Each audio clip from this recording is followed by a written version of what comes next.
नमः ओम विष्णुपादाय कृष्णप्रेष्ठाय भूतले श्रीमते भक्ति वेदांत स्वामिनिति नामिने। नमस्ते सारस्वती देवे गौरवाणी प्रचारिणे निर्विशेष शून्यवादी पाश्चात्य देशतारिणे। जय श्री कृष्ण चैतन्य प्रभु नित्यानंद श्री अद्वैत गदाधर श्रीवासदि गौर भक्तवृंद। हरे कृष्ण कृष्ण कृष्ण हरे हरे, हरे राम राम राम हरे हरे। श्री श्री राधा वृंदावन चंद्र की जय। श्री श्री निताई गौरंग की जय। श्रील प्रभुपाद की जय। निताई गौर प्रेमानंद की जय।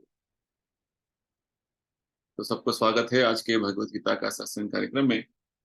हम आज भगवत गीता के 7वें अध्याय का जो अध्ययन कर रहे हैं उसको कंटिन्यू करेंगे। तो हमने अब तक श्लोका संख्या 6 तक अध्ययन किया था। तो 7वें अध्याय का नाम है भगवत ज्ञान। यहाँ पे भगवान हमें विशेषकर अपने बारे में बताते हैं। तो 6ठे अध्याय में अंत में भगवान ने बताया उनके प्रति भक्ति भावना में जब हम पूर्ण तरीके से अपना मन को लगाते हैं और इस तरीके से भगवान के प्रति श्रद्धा पूर्वक प्रेम भक्ति में लग जाते हैं, वो सबसे बड़ा श्रेष्ठ योगी है, भगवान बताते हैं। तो यहाँ पे विशेषकर भगवान हमें इस अध्याय में समझाने वाले हैं जब भगवान के प्रति हमारा पूर्ण तरीके से श्रद्धा पूर्वक प्रेम भक्ति करना है तो उनके बारे में जानना बहुत आवश्यक है। तो इस अध्याय से शुरू होके लगभग आगे 11वां अध्याय तक भगवान अपने पूरा संपूर्ण परिचय देंगे। तो भगवान इस भौतिक संसार की गतिविधियों का किस तरीके से वो नियंत्रण कर रहे हैं। भगवान सभी तरीके के जो विषय जो इस भौतिक संसार में चल रहे हैं उसका पूरा नियामक है, नियंत्रक है और पालन पोषण किस तरीके से कर रहे हैं बताएं। और इसी बीच में भगवान किस तरीके से हमें भक्ति भी करना है ये भी समझाते हैं। तो 7वें अध्याय का जो नाम है भगवत ज्ञान, और आज हम 4 श्लोकों का अध्ययन करेंगे। तो आगे बढ़ने से पहले ये सभी जो सत्संग कार्यक्रम कर रहे हैं ये श्रील प्रभुपाद जी का कृपा है, जो वर्ल्ड वाइड हरे कृष्णा मूवमेंट का संस्थापक आचार्य, इन्होंने कृपा करके हमें भगवत गीता का इतना सरल रूप से व्याख्या दिया है जो हम अपने हर जीवन के हर दिन इसका अनुसरण करेंगे, अनुष्ठान करेंगे और हमारा जीवन आध्यात्मिक जीवन में परिपूर्णता का जो है मार्ग में चल पाएंगे। तो आगे बढ़ने से पहले हम श्रीपाद आदि शंकराचार्य जी द्वारा विरचित गीता महात्म्य का एक श्लोक का अध्ययन करेंगे, उसको समझने की कोशिश करेंगे। इस श्लोक का है 7वां श्लोक एक्चुअली ये। एकम शास्त्रम देवकी पुत्रम गीतम एको देवो देवकी पुत्र एव एको मंत्रस्तस्य नामानि यानि कर्मैप्येकम तस्य देवस्य सेवा। केवल एक ही पवित्र ग्रंथ होना आवश्यक है, भगवान श्री कृष्ण द्वारा गाई गई दिव्य गीता। केवल एक ही पूजनीय भगवान कृष्ण, केवल एक मंत्र उनका पवित्र नाम और केवल एक कर्तव्य उस सर्वोच्च भगवान श्री कृष्ण की भक्ति सेवा। तो इस श्लोक में श्रीपाद शंकराचार्य जी में समझा रहे हैं केवल भगवान का प्रति भक्ति भावना, उनका गीता अध्ययन और उनका सेवा करना, बस यही जीवन का लक्ष्य करना है, लक्ष्य बनाना है। यही बात भगवान गीता के अंत में बताते हैं, सर्वधर्मान परित्यज्य माम एकम। केवल भगवान के प्रति हमारा शरणागति होना है, अन्य कुछ भी करेंगे तो हम भौतिक संसार में बंधे रहेंगे। तो यही जो बात भगवान बार बार हमें गीता में हर अध्याय में समझाते हैं, भक्ति करना ही सर्वोच्च हमारा कर्तव्य है, हर मनुष्य का सर्वोच्च कर्तव्य। तो इस अध्याय में अब तक भगवान ने अपना परिचय देते हुए बताया है अर्जुन को कि मैं अर्जुन तुम्हें अभी बताऊंगा समग्र रीति से, संपूर्ण तरीके से बताऊंगा, जिससे तुम्हारा सभी संशय दूर हो जाएंगे। और ये श्रवण करके अर्जुन तुम्हारा आसक्ति मेरा ऊपर बढ़ेगा और इस तरीके से तुम पूर्ण तरीके से मेरा बारे में जान पाओगे। और मैं ऐसा ज्ञान अभी तुम्हें बताने वाला हूँ जो जिसे जानकर आगे तुम्हें कुछ भी और जानने का कोई जरूरत नहीं पड़ेगा, क्योंकि सब कुछ संपूर्ण तरीके समग्र तरीके से मैं तुम्हें समझाने वाला हूँ। और भगवान ये बताते हैं ये ज्ञान साधारण तरीके से मनुष्य को प्राप्त नहीं हो सकता है, क्योंकि जब तक भगवान कृष्ण के भक्त का कृपा नहीं होगा भगवत ज्ञान हमें प्राप्त नहीं हो सकता है। तो भगवान यहाँ पे अपना जो है ज्ञान देने लगते हैं, विशेषकर भौतिक शक्ति का ज्ञान देने लगते हैं कि इस भौतिक संसार में कि पृथ्वी है, जल है, अग्नि है, आकाश है और वायु और मन बुद्धि अहंकार, ये सभी भगवान के भिन्ना प्रकृति, यानी कि वो पृथक प्रकृति है, जो अलग प्रकृति है, भौतिक प्रकृति है, जो वास्तव में इस भौतिक संसार का पूरा सृष्टि के लिए ये सभी वस्तुएं इसका इस्तेमाल होते हैं। और भगवान ये बताते हैं इसके अलावा भौतिक प्रकृति में एक और जो है परा प्रकृति, यानी कि उच्च प्रकृति है, जिसका नाम है जीव शक्ति, जीवात्मा, जो वास्तव में इस भौतिक संसार में अपने ही कर्म के माध्यम से वो जूझ रहे हैं और उलझ गए हैं। और आगे भगवान बताते हैं पूरा संसार में वास्तव में जो देखते हैं ये भौतिक और आध्यात्मिक शक्ति का एक सम्मिलन है, और इसका आदि और अंत मेरे से ही होता है, भगवान बताते हैं। तो चलिए अभी नेक्स्ट श्लोका देखेंगे। भगवान क्या बताने वाले हैं, 7वें अध्याय का 7वां श्लोक। मत्तः परतरम नान्यत किंचिदस्ति धनंजय मयि सर्वम इदम प्रोतम सूत्रे मणिगणा इवा। हे धनंजय, मुझसे श्रेष्ठ कोई सत्य नहीं है। जिस प्रकार मोती धागे में गूंथे रहते हैं उसी प्रकार सब कुछ मुझ पर ही आश्रित है। तो वास्तव में भगवान इस श्लोक के माध्यम से मैं समझाना चाहते हैं कि सभी चीजें भगवान पर आश्रित है, यानी कि कोई भी चीज ऐसा नहीं कि वो भगवान से अलग है, भगवान के अस्तित्व से अलग है। सभी चीजें भगवान के अस्तित्व के अंदर ही है, भगवान की सृष्टि के अस्तित्व के अंदर ही है। तो वास्तव में भगवान ये बताना चाहते हैं कि ये वही परम सत्य है। उनको जानने का ही जो है सब कुछ, उनको जानने से सब कुछ हम जान लेते हैं, ये बात भगवान बता रहे हैं। तो विशेषकर प्रभुपाद जी में समझाते हैं इस श्लोक के माध्यम से हमें ये पता चलता है कि जो हमेशा वाद विवाद होता रहा है कि भगवान वास्तव में साकार है, निराकार है। तो इस श्लोक के माध्यम से भगवत गीता के जो इस विवरण के माध्यम से भगवान स्वयं यहाँ बता रहे हैं कि परम सत्य पुरुषोत्तम भगवान जो है वो वास्तव में एक साकार स्वरूप है। और हर कदम पर ये बात हमें भगवान इस श्लोक के माध्यम से बता रहे हैं। विशेषकर ये जो श्लोक अभी अभी हमने पढ़ा, मत्तः परतरम नान्यत किंचिद अस्ति धनंजय, भगवान बोल रहे हैं मयि सर्वम, पूरा संसार में जो कुछ चीजें आप व्यक्त देख रहे हैं, जो आपको आपका जो अनुभव में जो आ रहा है वो सभी वास्तव में मेरे शक्ति पे ऊपर ही वो टिके हुए हैं। तो वास्तव में भगवान का ये जो विषय है, ब्रह्मा जी भी हमें समझाते हैं ब्रह्म संहिता में, ईश्वरः परमः कृष्णः सच्चिदानंद विग्रह अनादिरादिर गोविंदः सर्व कारण कारणम। यानी कि भगवान ऐसे जो सत्य हैं, ऐसे जो परम ईश्वर हैं, ईश्वर परम कृष्ण, जो वास्तव में आदि, वही सबका जो मूल है, उनका कुछ आदि नहीं है, उनका कुछ मूल नहीं है, अनादि, अनादिर आदिर गोविंद, और सभी कारण के कारण करता, सभी कारणों के कारण करता भगवान है। ये बात में भगवान समझाते हैं, ब्रह्मा जी समझाते हैं भगवान कृष्ण गोविंद के बारे में।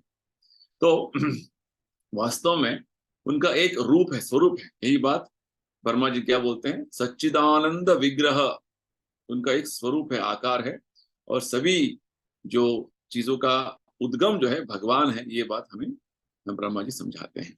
तो वास्तव में जो निराकारवादी क्या बोलते हैं कि जब भगवान इस भौतिक सृष्टि को बनाया तो अपना जो वास्तव स्वरूप है उन्होंने खो लिया। जैसे कोई उदाहरण देते हैं, एक पेपर शीट है, उसको आपने काट दिया, तोड़ दिया, तो क्या हुआ, उसका स्वरूप बदल गया ना।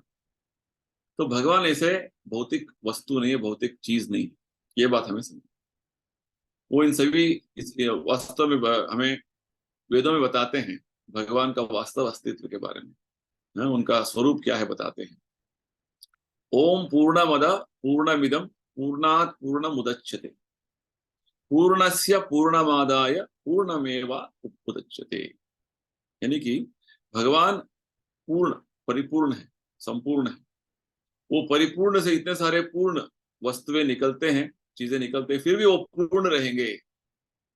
रूपा जी हमें एक उदाहरण देते हैं, जैसे हमारा अनुभव में 1+1=2 है ना। भगवान के विषय में रूपा जी बोलते हैं 1+1=1, 1 - 1=1। हमारा अनुभव में चीजें घटती हैं, कम होती है, ज्यादा होती है, कम होती है। भगवान के विषय में ऐसा नहीं, वो हमेशा पूर्ण रहते हैं। उनके उनके जो है अस्तित्व से इतने सारे चीजें उद्भव होते हैं, भौतिक संसार सृष्टि होता है, फिर भी वो अपना पूर्णता बनाए रखते हैं। ये बात जो है भगवान का लक्षण के बारे में समझाते हैं। तो वास्तव में ये सभी जो है ज्ञान जब हम ठीक से समझेंगे तो यही बात, यही निर्णय पर आएंगे कि भगवान ऐसे पूर्ण व्यक्तित्व हैं जो इस साधारण हमारे जो भौतिक तरीके का जो दृष्टिकोण से हम जो समझते हैं, भौतिक चीजों के प्रति, जो भौतिक चीजों के प्रति जो क्षय होते जाते हैं, कम होते जाते हैं, उस तरीके से उनका अस्तित्व नहीं है। वो परिपूर्ण संपूर्ण भगवान है। उनका जो अस्तित्व में सभी चीजें अपरिमित है, अनलिमिटेड जो बोलते हैं, उस तरीके से उनका अस्तित्व है। तो इस श्लोक के माध्यम से भगवान हमें समझा रहे हैं, ये इतना अनलिमिटेड, अपरिमित होने के बावजूद वो एक व्यक्ति है। सबसे बड़ा जो है एक रहस्य भगवान बता रहे हैं, क्योंकि हमारा अनुभव में एक व्यक्ति सीमित होता है। जैसे हमारा देश का प्रधानमंत्री हो, कुछ कोई भी हो, तो एक ही समय में हर जगह पे नहीं उपस्थित हो सकते, है ना। एक जगह पे है तो वो दूसरी जगह पे नहीं है। भगवान के विषय में, भगवान गोलोक वृंदावन में भी है, इस भौतिक संसार के हर जीवात्मा के हृदय में भी। ये भगवान का जो है उनका क्या बोलते हैं, सर्वशक्ति का एक प्रदर्शन है। उनका सर्वशक्ति का प्रदर्शन इस तरीके से है कि भगवान हर जगह मौजूद है एक ही समय। जैसे द्वारका का लीला में हमें भगवान का जो सर्वशक्ति का प्रदर्शन मिलता है, वही भगवान कृष्ण 16,108 रूपों में विस्तृत हो गए हैं। एक एक रानी के जो महल में, 16,108 रानियों के महल में एक एक रानी के साथ अलग अलग से वो जो है विस्तृत हो गए। ये देखिए, ये भगवान का शक्ति है, सर्वशक्तिमान भगवान, ये उनका स्वरूप है। तो वास्तव में जब निराकारवादी बोलते हैं कि भगवान का रूप नहीं है, उनका आकार नहीं है, ये एक तरीके से वेदों का इस तरीके से ये वाक्य क्या है, वास्तव में ये समझाने के लिए उनका भौतिक स्वरूप नहीं है, भौतिक गुण नहीं है। इस निर्गुण बोलते हैं, निराकार बोलते हैं। भौतिक तरीके का आकार नहीं है, भौतिक तरीके का गुण नहीं है, उनका आध्यात्मिक दिव्य आकार है, दिव्य स्वरूप है। ये बात हमें समझना है।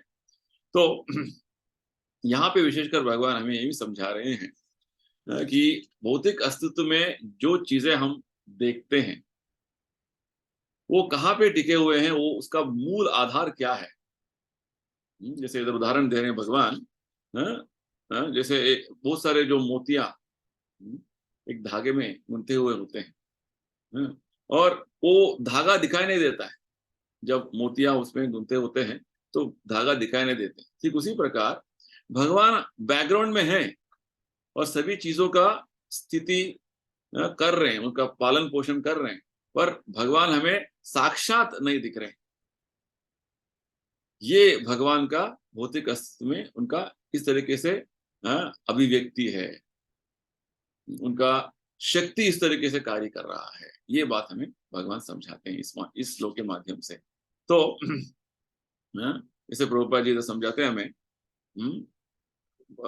वेदों में हमें एक वाक्य बताते हैं कि भगवान से ऊपर कोई सत्य नहीं है, और भगवान के समान कोई नहीं है, असम ऊर्ध्व बोलते हैं। तो भगवान सबसे छोटे से छोटे भी वस्तु हो सकते हैं, अनोरणीयाम महतो मह्याम, सबसे बड़े से बड़ा भी वस्तु हो सकते हैं, महतो मह्याम अनोरणीयाम महतो मणि।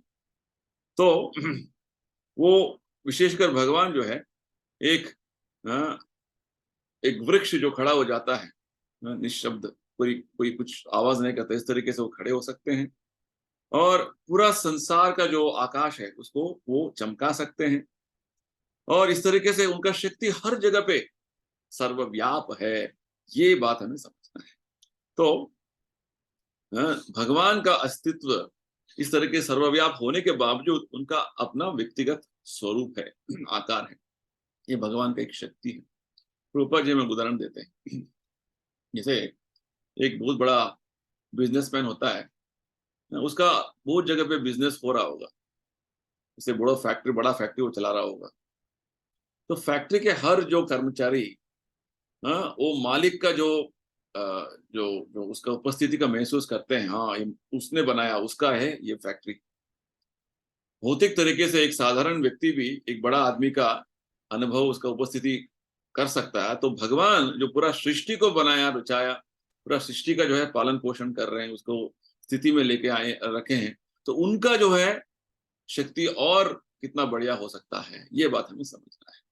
तो विशेषकर भगवान हमें यही बात समझा रहे हैं इस श्लोक के माध्यम से, कि ये भगवान जो अपना वास्तव स्वरूप में आध्यात्मिक आकाश में उपस्थित हैं, वो अपने अनगिनत शक्तियों के माध्यम से पूरा संसार में सब कुछ जो है यहाँ पे उनका देख रेख कर रहे हैं, और सभी चीजों का, सभी जीवात्माओं का पालन पोषण कर रहे हैं। यानी कि उनका अनगिनत शक्तियां हैं, भौतिक और आध्यात्मिक शक्तियां, हर जगह पे वो सर्वव्याप है, ये बात बता रहे हैं। तो भगवान का शक्तियां हर जगह पे किस तरीके से सर्वव्याप है, हर जगह पे मौजूद है, किस तरीके से उसे हम जान सकते हैं, अभी आगे श्लोकों में, लगभग 5 श्लोकों में भगवान उसका उदाहरण देते हैं, तो अच्छा उदाहरण देते हैं। चलिए आगे नेक्स्ट श्लोक का देखेंगे। ये श्लोका संख्या 8, 7वां अध्याय का 8वां श्लोक। रसोहम अपसु कौन्तेय प्रभास्मि शशि सूर्यो प्रणव सर्व वेदेशु शब्द के पौरुषम नृषु। तो यहाँ पे भगवान हमें 5 उदाहरण दे रहे हैं इस श्लोक के माध्यम से। बोल रहे हैं, एक कुंती पुत्र कौन्तेय, मैं जल का स्वाद हूं, सूर्य तथा चंद्रमा का प्रकाश हूं, वैदिक मंत्रों में ओंकार हूं, आकाश में ध्वनि हूं, तथा मनुष्य में सामर्थ्य हूं। तो हम अभी अभी चर्चा कर रहे थे कि भगवान की शक्तियां जो है सर्वव्याप है, हर जगह पे मौजूद है। तो भगवान का अस्तित्व का जो परिचय है, ज्ञान है, किस तरीके से हम समझ सकते हैं, भगवान इस श्लोक के माध्यम से बता रहे हैं। तो भगवान की जो अनगिनत शक्तियां हैं, परास्य शक्ति विविधैव श्रूयते, ये वेदों का एक वाक्य है, यानी कि भगवान के अनगिनत शक्तियां हैं, वो हर जगह सर्वव्याप है। तो विशेषकर ये श्लोक हमें ये बात बता रहा है कि भगवान हर जगह अपने शक्तियों के माध्यम से सर्वव्याप है, और इस तरीके से निराकार रूप में उपस्थित है, ये बात हमें समझना है। तो जैसे प्रभुपाद जी हम उदाहरण देते हैं, सूर्य देवता सूर्य ग्रह में उपस्थित है, उनका शक्ति जो है सूर्य प्रकाश, सूर्य से निकलता हुआ तेज जो है, उनका शक्ति हर जगह पे मौजूद है। ठीक उसी प्रकार भगवान अपने स्वधाम में, गोलोक वृंदावन में, अपना व्यक्तिगत स्वरूप में उपस्थित है, और उनका जो ये सर्वव्याप शक्ति हर जगह पे यहाँ मौजूद है, ये बात।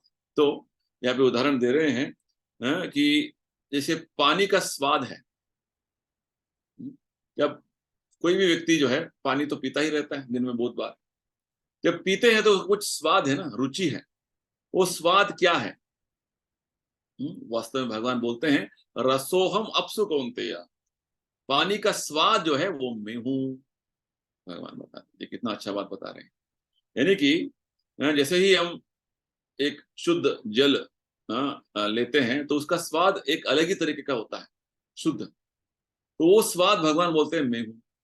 पानी में कुछ नमक डाला हुआ है, कुछ शक्कर डाला हुआ है, कुछ उसका स्वाद अलग है, तो हम समझ लेते हैं कि वो शुद्ध पानी नहीं है। कुछ भी जल, कुछ भी जो है द्रव वस्तु जो है, लिक्विड सब्सटेंस जो है, उसमें किसी कोई भी चीज का जो है कुछ जो टेस्ट है, तो वो भगवान बोलते हैं वो स्वाद में हूं। शुद्ध जल का एक स्वाद होता है, अलग अलग जूस जो होता है उसका रस जो है उसका अलग स्वाद होता है। तो इस तरीके से भगवान बोलते हैं जब भी आप पानी पीते हैं, जल पीते हैं, कोई द्रव वस्तु जो है लेते हैं, उसका स्वाद जो है भगवान बोलते हैं वो मुझे जानिए कि वो स्वाद में हूं। यानी कि वो तत्व जो है उस पानी में है, वो स्वाद का जो अनुभव जो है वो मैं हूं, भगवान बोलते हैं। यानी कि हर समय जब पानी पीते हैं तो हम भगवान कृष्ण को स्मरण कर सकते हैं। भगवान का शक्ति इसमें मौजूद है कि पानी इतना जो है आवश्यक है हमारे जीवन में। तो इस तरीके से एक निराकारवादी जो वास्तव में सोचता है कि भगवान का वास्तव में आकार नहीं है, वो निराकार है, वो भी भगवान का इस पानी का रुचि से भगवान का वास्तव सत्य, भगवान का जो है भगवान का अस्तित्व को जान सकता है। तो इस तरीके से दोनों निराकारवादी हो साकारवादी हो, हर व्यक्ति तो पानी पीता ही है। तो भगवान का जो शक्ति का मौजूद हम कर सकते हैं। वैसे भगवान भगवान शक्ति शक्ति शक्तिमत और अभेद, ये वेदों का एक वाक्य है। यानी कि भगवान के बारे में जो विषय में उनका जो शक्तियां जो है भगवान जैसे ही वो जो है वो अभिन्न है। जैसे भगवान का नाम, भगवान का रूप, भगवान का लीला, भगवान का गुण सब अभिन्न है, ये बात है। तो इस तरीके से हम भगवान को जान पाएंगे। और अगला जो उदाहरण भगवान दे रहे हैं, प्रभास में शशि सूर्य, सुबह उठते ही सूरज का दर्शन करते हैं, तो सूरज से जो निकल रहा हुआ तेज जो है, कांति जो है, प्रकाश है, वो देखते ही हमें समझना है वो भगवान का शक्ति है, भगवान का जो तेज है। वास्तव में वेदों में शास्त्रों में बताते हैं भगवान के शरीर से कुछ तेज निकल रहा है, वो जो है अच्छा तेज निकल रहा है, उसको बोलते हैं ब्रह्म ज्योति। और सूरज का जो तेज वास्तव में जो है वही तेज से उसका प्रतिबिंब है। और चंद्रमा का जो तेज हम देखते हैं, उसका जो रोशनी देखते हैं, वो सूरज का जो है वो प्रतिबिंब है। तो इस तरीके से वास्तव में भगवान का शरीर से निकल रहा हुआ जो कांति है, जो प्रकाश है, वही जो प्रकाश हर जगह पे इस तरीके से मौजूद है, ये समझ सकते हैं। तो भगवान ये उदाहरण देते, दूसरा उदाहरण ये देते हैं, चंद्रमा और सूर्य देव का जो कांति है वो भगवान का शक्ति है। प्रभाष्मी, प्रभा जो निकलता है वो भगवान का शक्ति, देखते ही हमें भगवान को याद करना है। और तीसरा, प्रणव सर्व वेदेशु, बहुत सारे जो है वेदों को वेद पारायण करने वाले बहुत सारे वेदांती होते हैं जो वेदों का उच्चारण करते हैं, उसमें बहुत बार जो है प्रणव ओमकार का उच्चारण होता है। और विशेषकर ओमकार जो है वो भगवान को संबोधित करते हुए करने का एक तरीका है। वो आध्यात्मिक एक शब्द है जो हर वैदिक मंत्र के शुरुआत में ये ओमकार का प्रयोग होता है। तो विशेषकर निराकारवादी जो है भगवान कृष्ण को संबोधन करने में थोड़ा उनका वो उतना उनको अच्छा नहीं लगता है, तो वो ओमकार का अच्छी तरीके से वो उसका उच्चारण करेंगे। वास्तव में यहाँ पे भगवान बता रहे हैं ओमकार भगवान कृष्ण का ही शब्द का एक एक प्रतिनिधित्व है, बहुत उनका ही शब्द है, भगवान कृष्ण का ही एक शब्द है। प्रणव सर्व वेदेशु, तीसरा उदाहरण दे रहे हैं। यानी कि ओमकार का जब भी हम सुनते हैं भगवान, वो समझना है भगवान कृष्ण का ही वो शाब्द शब्द का प्रतिनिधि, शाब्दिक प्रतिनिधि। और यहाँ पे एक और तीसरा चौथा उदाहरण जो भगवान देते हैं, शब्दक है। जैसे हमने चौथे श्लोक में क्या समझा था, कि पंच धातु, पृथ्वी, जल, वायु, अग्नि और आकाश। आकाश से वास्तव में शब्द निकलता है। जो जो हम शब्द सुनते हैं और समझ सकते हैं, ये सब चीजें वास्तव में आकाश से निकला हुआ है। तो जब भी कोई समझता है कुछ शब्द हम सुन रहे हैं, तो ये वास्तव में आकाश से निकल रहा है। आकाश आकाश इसका मूल है। तो ये आकाश क्या है? भगवान का शक्ति है। तो जब भी कुछ आवाज सुनते हैं तो समझना है कि आवाज वास्तव में भगवान से ही सृष्टि हुआ है। कुछ भी आवाज, तो विशेषकर हरे कृष्णा मंत्र जो है एक ऐसा जो शब्द है, तो स्वयं भगवान गोलोक वृंदावन से हमें उन्होंने अवतरित हुआ है उस शब्द रूप में, नाम नाम प्रभु के रूप में। प्रभुपाद जी बोलते हैं इस नाम प्रभु को हमें सम्मान सत्कार से, हर दिन आदर सत्कार से इसका जाप करना है और श्रवण करना है। तो ये चौथा उदाहरण हो गया। और पांचवा उदाहरण तो भगवान देते हैं कि पौरुषम ऋषु। किसी व्यक्ति में आप उसका जो पौरुष देखेंगे, पौरुष यानी कि इसमें जो उसका सामर्थ्य देखेंगे, तो उस सामर्थ्य जो है वो सामर्थ्य कहाँ से आया? स्वयं भगवान हमें दे रहे हैं सामर्थ्य। तो वास्तव में भगवान समझाना चाहते हैं कोई भी वस्तु में जो आप उसमें एक जो एक एक एक्टिव प्रिंसिपल जो बोलते हैं, वास्तव में जो जिस चीज से वो जाना जाता है, जिस जिस जिस कोई शक्ति से जाना जाता है, वो शक्ति भगवान है। जैसे जल का, पानी का जो स्वाद है, भगवान बोलते हैं मैं हूँ। सूरज और चंद्रमा का जो प्रभा, रोशनी है, वो मैं हूँ। और वेदों में जो ओमकार है, भगवान बोलते हैं वो मैं हूँ। और आकाश में जो शब्द होता है और जो जो शब्द का अनुभव हम करते हैं, वो भगवान बोलते हैं मैं हूँ। और जो व्यक्तियों में, मनुष्यों में जो जो जो उनका सामर्थ्य होता है, बल होता है, वो मैं हूँ।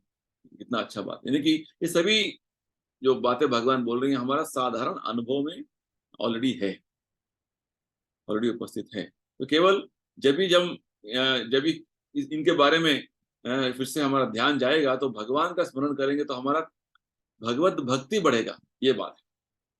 तो ये बात भगवान बता रहे थे कि मेरे ऊपर और कोई नहीं है सत्य, सभी चीजें मेरे ऊपर टिके हुए हैं। सभी चीजें मेरे से ही उद्भव हुए हैं। सभी शक्तियां सर्वव्यापी इस तरीके से मेरा शक्तियां हैं। ये बात हमें समझना है।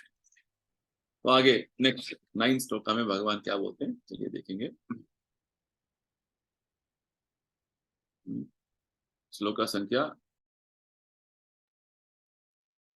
7वां अध्याय। पुण्यो गंध पृथिव्याम च तेजश्चास्मि विभावसो जीवनम सर्वभूतेषु तपश्चास्मि तपस्विशो। तो आगे भगवान बता रहे हैं मैं पृथ्वी की आद्य सुगंध और अग्नि की ऊष्मा हूं।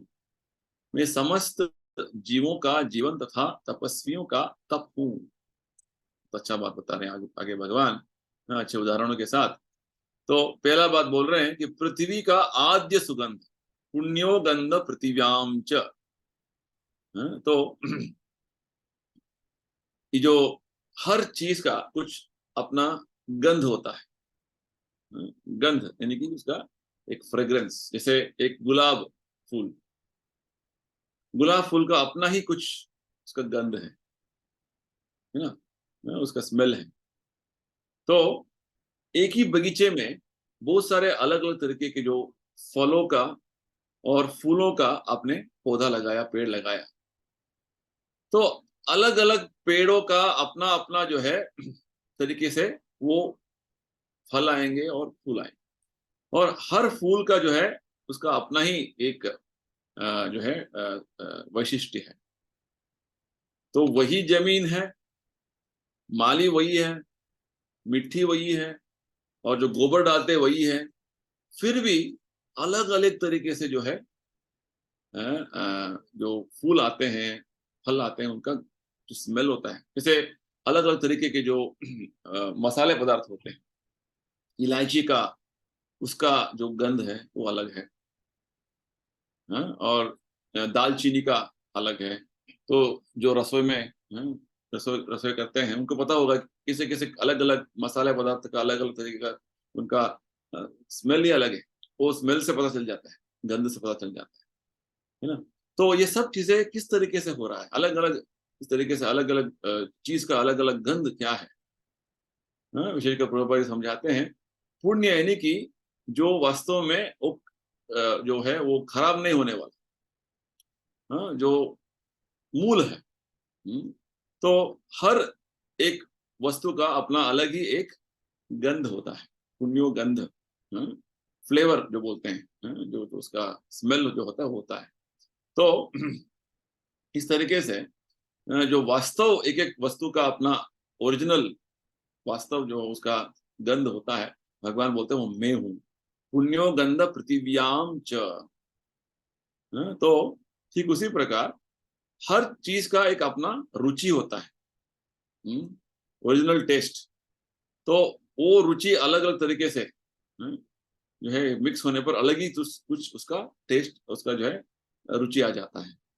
तो हर चीज का अपना ही अपना ओरिजिनल जो है एक गंध होता है, उसका जो है उसका रुचि होता है, ये समझना है हमें। तो ये भगवान बोलते हैं ये सब मैं हूं। और दूसरा बात भगवान बोलते हैं तेजस चास्मि विभावसौ। विभावसु, विभाव, विभाव यानी कि अग्नि। ये अग्नि के बिना कुछ भी काम नहीं चलेगा। सुबह सुबह हमें गर्म पानी चाहिए, अग्नि की जरूरत है, करंट का। और सुबह सुबह नाश्ता बनाने के लिए अग्नि चाहिए। हर चीज में, जैसे फैक्ट्री चलाना है अग्नि चाहिए। तो हर चीज के लिए अग्नि का आवश्यक कितना कितना है। तो भगवान बोलते हैं उस अग्नि का जो ऊष्मा जो है, टेम्परेचर, तेज जो है वो मैं हूं। भगवान बोलते हैं इतना जो है एक मूलभूत चीज है, एक एक जो है जिसका जिसका अनुपस्थिति से कार्य नहीं होगा, ये बात है। तो जैसे आयुर्वेद में बताते हैं,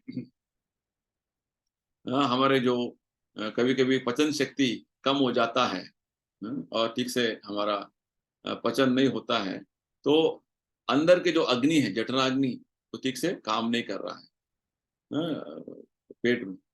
तो हमारे आगे भगवान बताने वाले वो अंदर के जो पेट के अंदर जो अग्नि है वो भी मैं हूँ, भगवान बताते हैं। तो हमारा पचन क्रिया के लिए भी अग्नि का जरूरत है। तो इस तरीके से कृष्ण भावनामृत में हमें हमारे जीवन का अस्तित्व का हर चीज का जो वास्तव सत्य क्या है वो हमें पता चल जाता है। मूलभूत जो चीजें हमें चाहिए हमारा जीवन की आवश्यकता के लिए, वो पता चल जाता है। यानी कि भगवान यहाँ पे बता रहे हैं कि सभी वस्तुओं का मूल, उसका गंध, रुचि, भगवान बोलते हैं मैं हूँ। और जो जो अग्नि का जो तेज है, उसका ऊष्मा जो है, हीट जो है, वो मैं हूँ, टेम्परेचर जो है वो मैं हूँ, भगवान बोलते हैं। और तीसरा बात इस श्लोक में भगवान जो महत्वपूर्ण बात बता रहे हैं, जीवनम सर्वभूतेषु। जीवनम, सभी जीवात्माओं का जो मूल जो है वो मैं हूँ। क्योंकि जीवात्मा कहाँ से आए हैं, आगे भगवान बताने वाले हैं। ममैवांशो जीवलोके जीवभूत सनातन। यानी वास्तव में हम सब भगवान से ही उद्भव हुए हैं, भगवान से, भगवान के साथ भगवान का अंश है। भगवान बताने सनातन तरीके से हम भगवान का अंश हैं और बने रहेंगे ऐसे। ममैवांश जीवलोके जीवभूत सनातन। तो सभी जो जीव जंतुओं में जो जीवात्मा है, भगवान बोलते हैं वो मैं हूँ। आगे भगवान बताने वाले हैं सर्वयोनिषु कौन्ते मूर्त या संभवंती। इस भौतिक संसार में जो जो जीवात्मा है, जीवात्मा वास्तव में उन जीवात्मा को भगवान ने प्रकृति में अलग अलग शरीर धारण करने के लिए जो है व्यवस्था बनाया है। क्योंकि हर जीवात्मा अपना इच्छा के माध्यम से, इच्छा के द्वारा जो है कर्म के चक्कर में भटक रहा है।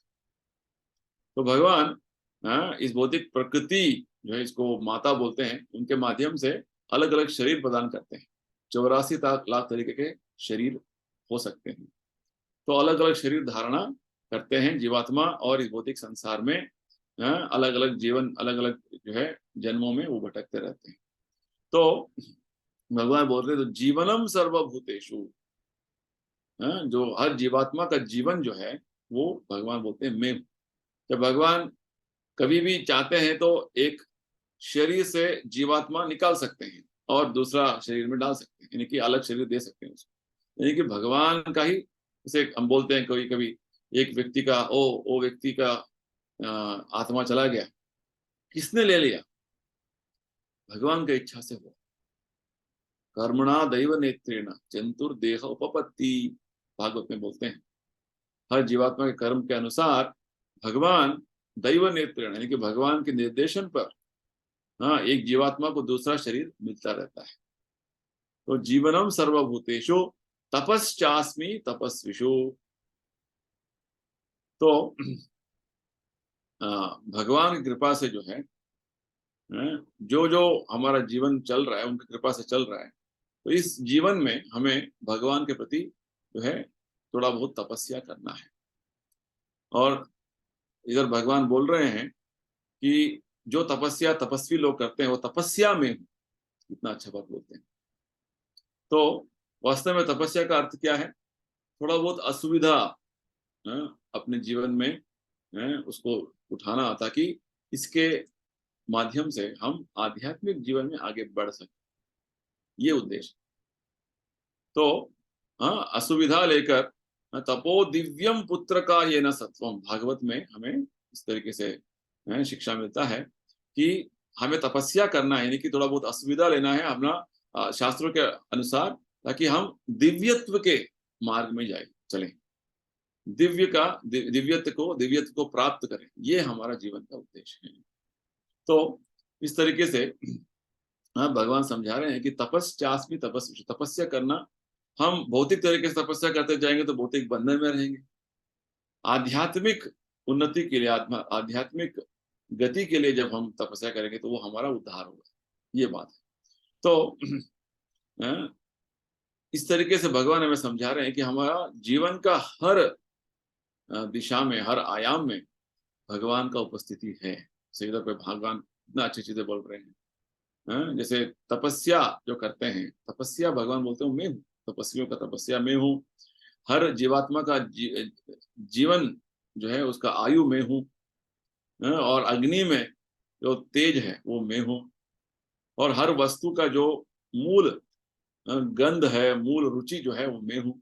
कितना अच्छा बात बोल रहे हैं। लेकिन किसी चीज का, कुछ एक एक चीज का अलग अलग जो रुचि, उसका गंध होता है, तो हमें समझना है कि वहां पे भगवान ने उस तरीके से उसको सृष्टि किया है, ये बात है। तो इस तरीके से भगवान अपना सर्वव्याप शक्तियों का जो परिचय इन श्लोकों के माध्यम से हमें दे रहे हैं।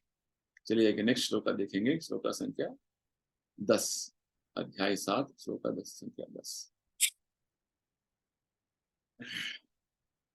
बीजम माम सर्वभूतानां विद्धि पार्थ सनातनम, बुद्धिर बुद्धिमतामस्मि, तेजस तेजस्विनाम अहम। हे प्रतापपुत्र, ये जान लो कि मैं ही समस्त जीवों का आदि बीज हूँ। बीजम माम सर्वभूतानां विद्धि पार्थ सनातनम, बुद्धिमानों की बुद्धि तथा समस्त तेजस्वी पुरुषों का तेज में ही हूँ। भगवान और 3 उदाहरण इधर दे रहे हैं। यहाँ पे पहले बात जो बोल रहे हैं कि भगवान सभी जीवात्माओं का बीज है।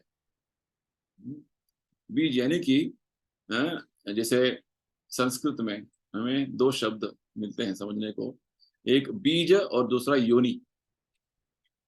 जैसे पुरुष बीज देता है तो स्त्री अपने गर्भ में बीज धारण करके अपने योनि में धारण करके एक एक शरीर का जो है शरीर बनता है, उसमें शरीर बन जाता है उस बीज को अंदर लेके। तो ठीक उसी प्रकार यहाँ पे भगवान बता रहे हैं सभी जीवात्माओं का जो आत्मा जो है वो मेरा ही आत्मा है, अलग अलग शरीर उन्होंने धारण कर लिया। सर्व योनिषु कौन्तेय मूर्तया संभवन्ति, ये बात भगवान आगे बताने वाले। सभी योनियों का सभी जो अलग अलग तरीके के योनियां जो है, 84 लाख तरीके की योनियां जो है, स्पीशीज जो बोलते हैं, उनका मूल जो है, हाँ, जीवात्मा, जीवात्मा का जो वास्तव आत्मा का जो स्वरूप, जो जो मूल है, वो भगवान है, ये बात है। तो हाँ, यहाँ पे प्रभुपाद जी हमें एक अच्छा जो है एक कथा बताते हैं इस मामले में। हाँ, जैसे हम एक बहुत बड़ा वृक्ष देखते हैं, बरगद का वृक्ष देखते हैं। वो बरगद का वृक्ष कैसे आया? एक बीज से आया, और उस बीज में भगवान ने सभी तरीके के जो है शक्तियां, सामर्थ्य जो है, उस बड़ा वृक्ष बनने का सामर्थ्य उन्होंने डाल दिया। तो ये सब हमें शास्त्रों के माध्यम से, भगवान कृष्ण के जो भगवत गीता के वाणी के माध्यम से समझ में आता है। तो इस विषय में प्रभुपाद जी हमें एक अच्छा एक कहानी बताते हैं। एक बार नारद मुनि, जो उनको हर जगह जाने, पूरा संसार में, वैकुंठ में, कहीं पे वो हो, कहीं कहीं कहीं पे, कभी भी कहीं पे भी जा सकते हैं, उनका ये सामर्थ्य है। तो एक बार जब नारद मुनि पृथ्वी में चल रहे थे, घूम रहे थे, तो एक बहुत बड़े पंडित विद्वान उनसे उनका मुलाकात हुआ। वो पूछने लगे, नारद मुनि, जब आप वैकुंठ जाएंगे तो भगवान नारायण से पूछिए कि मेरा मुक्ति कब होगा। ठीक है, तो नारद मुनि ने बोला ठीक है, पूछ लूंगा। इस तरीके से नारद मुनि आगे बढ़े। तो वहां पे दूसरा, और थोड़ा आगे एक और मूची, मूची जो जो चप्पल वप्पल, जो शूज वगैरह को रिपेयर करता है, उसको मूची बोलते हैं। तो मूची से उनका मुलाकात हुआ। तो मूची ने भी नारद मुनि को प्रणाम किया और वही बात पूछा कि नारद मुनि, भगवान से प्रार्थना कीजिए, पूछिए कि मेरा मुक्ति कब होगा इस भौतिक संसार से। ठीक है, नारद मुनि गए वैकुंठ, और दोनों का प्रश्न उन्होंने नारायण के सम्मुख प्रस्तुत किया। और नारायण ने बताया, नारद, ये जो मूची है, इसका मुक्ति इसी जन्म में हो जाएगा। ये जन्म उसका आखिरी जन्म है। वो जो पंडित है, विद्वान है, वेदों का पंडित है, उसका मुक्ति कब होगा पता नहीं, क्योंकि उसको कितने सारे हजारों लाखों जन्म लेना पड़ेगा पता नहीं। तो ये बात सुनकर थोड़ा नारद मुनि को आश्चर्य हुआ, और बस भगवान ने बोला तो उन्होंने सुन लिया।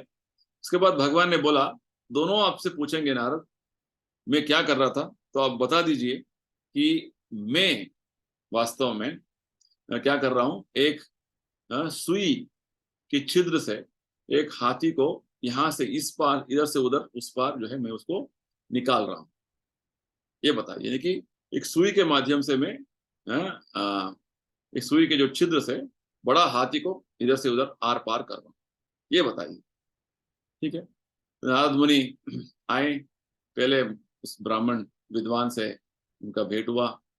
तो उन्होंने बताया, तो उन्होंने पूछा, ब्राह्मण ने, क्या हो रहा था, क्या बर रहे भगवान। नारद मुनि ने बताया, भगवान एक सुई के छिद्र से एक हाथी को यहाँ से उधर, उधर से उधर वो पार कर रहे हैं, आर पार कर रहे हैं। तो ब्राह्मण हंसने लगा और बोले, क्या नारद मुनि, आप इतना बड़ा जो है हास्य कर रहे हैं, इससे कोई होता है क्या कभी? इतना छोटा सा छिद्र में इतना बड़ा हाथी कैसे घुस सकता है? तो ये तो असंभव है भगवान, जो वास्तव चीज है वो बताइए ना। नारद मुनि समझ गए, यानी कि इस व्यक्ति को भगवान का विषय में श्रद्धा नहीं है। भगवान जो कर सकते हैं अद्भुत चीजें, उसके बारे में श्रद्धा नहीं है। तो बस आगे बढ़े, मूची से उनका भेंट हुआ। तो मूची ने वही प्रश्न पूछा, तो क्या कर रहे भगवान हमारे? तो नारद मुनि ने समझाया। तो ये सुनते ही मूची ने बोला, ये तो मुझे पूरा विश्वास है, भगवान कुछ भी कर सकते हैं। नारद मुनि ने बोला, तुम्हें कैसे विश्वास होगा कि भगवान ऐसे सुई के छिद्र से हाथी को घुसा रहे हैं? तो मूची ने बोला, देखिए नारद मुनि, मैं एक बरगद के पेड़ के नीचे बैठा हूँ।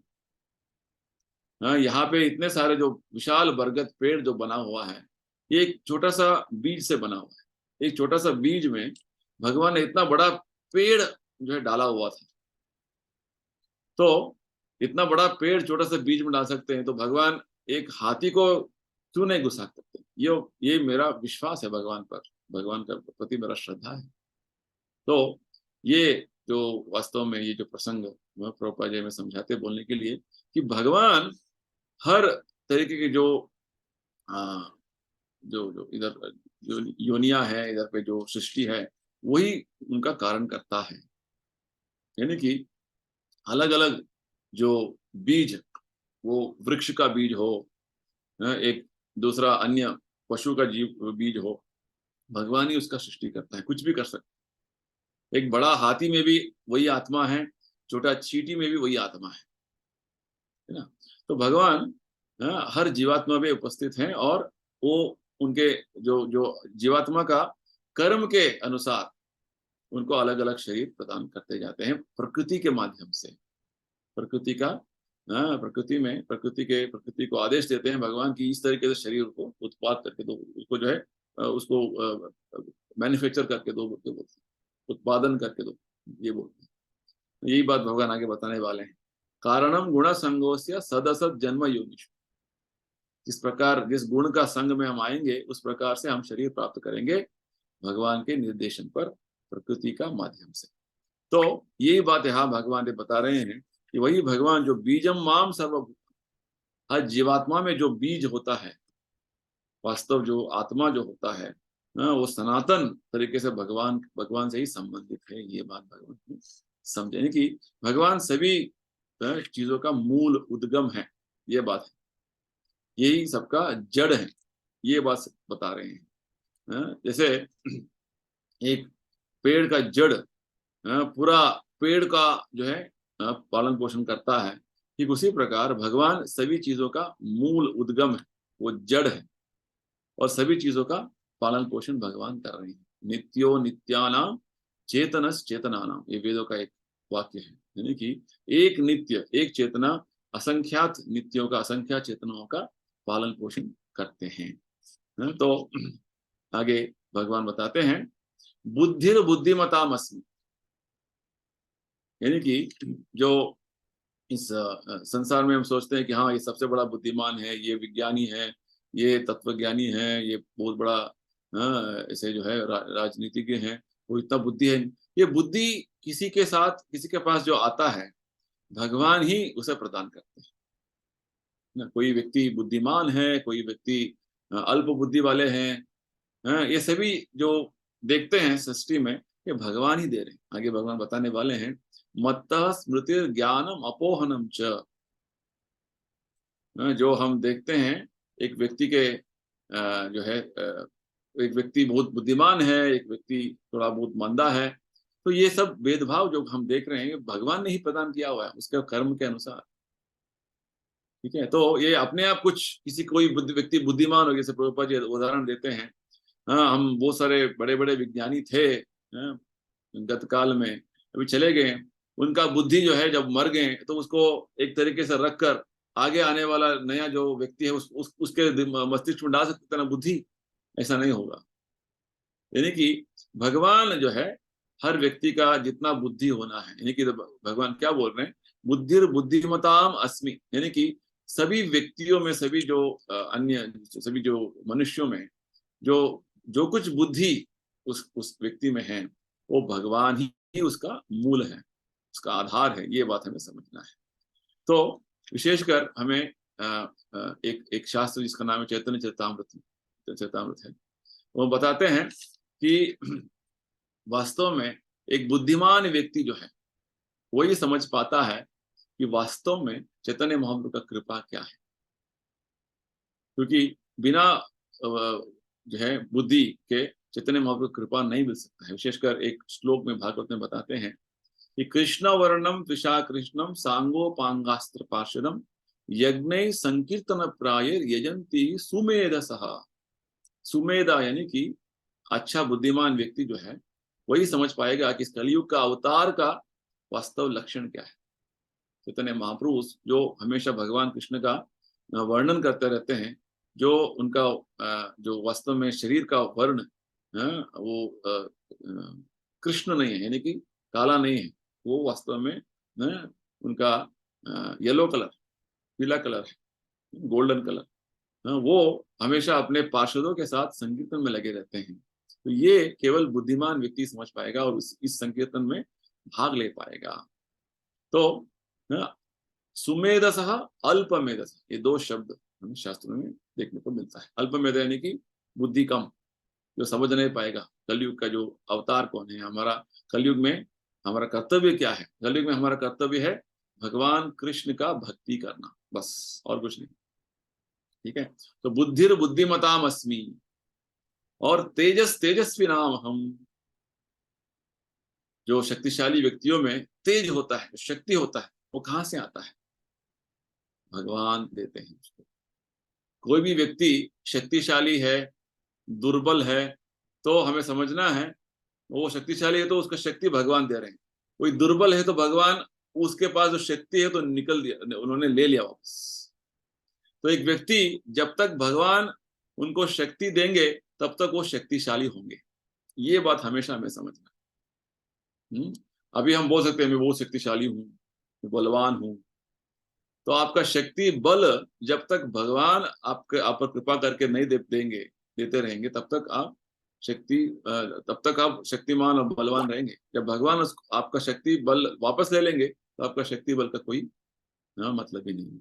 आप जो है बिना शक्ति के, बिना तेज के रहेंगे। तो ये बात यानी कि जीवन का हर आयाम में भगवान का जो उपस्थिति, भगवान का जो जो अस्तित्व के बारे में हमें किस तरीके से हम जान सकते हैं, समझ सकते हैं, इन 3 श्लोकों के माध्यम से हम समझ रहे हैं। भगवान बोलते हैं मैं पानी में, रस जल में, जल का स्वाद में हूँ, सूरज और चंद्रमा का प्रभा में हूँ, वेदों का जो ओमकार जो है मैं हूँ, और आकाश का जो शब्द जो है, आकाश में जो शब्द होता है वो मैं हूँ, और व्यक्तियों में जो जो सामर्थ्य जो है मैं हूँ, और हर चीज का, हर वस्तु का वो स्वाभाविक, उसका स्वाभाविक जो गंध और रुचि जो है मैं हूँ, अग्नि में जो उसका ऊष्मा जो है मैं हूँ, और सभी जीवात्माओं का जीवन, आयु जो है वो मैं हूँ, और तपस्वियों का तपस्या मैं हूँ,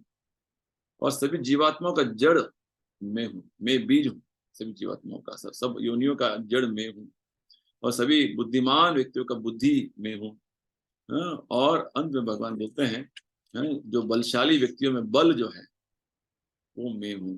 इस तरीके से भगवान अपना सर्वव्याप शक्तियों का परिचय देते हुए हमें समझाते हैं कि भगवान को हर जगह, हर समय हम उनका उपस्थिति का अनुभव कर सकते हैं। ठीक है, तो और भगवान क्या बोलने वाले हैं आगे, अगले जो है सेशन में सुनेंगे।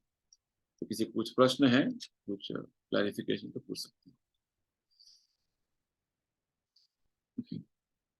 ठीक है, प्रश्न नहीं है तो हम समाप्त करेंगे। सबको धन्यवाद। श्रीमद् भगवत गीता की जय। श्रील प्रभुपाद की जय। हरे कृष्णा। हरे कृष्ण, हरे कृष्ण प्रभु जी। हरे कृष्णा। हरे कृष्णा प्रभु जी। हरे कृष्णा। हरे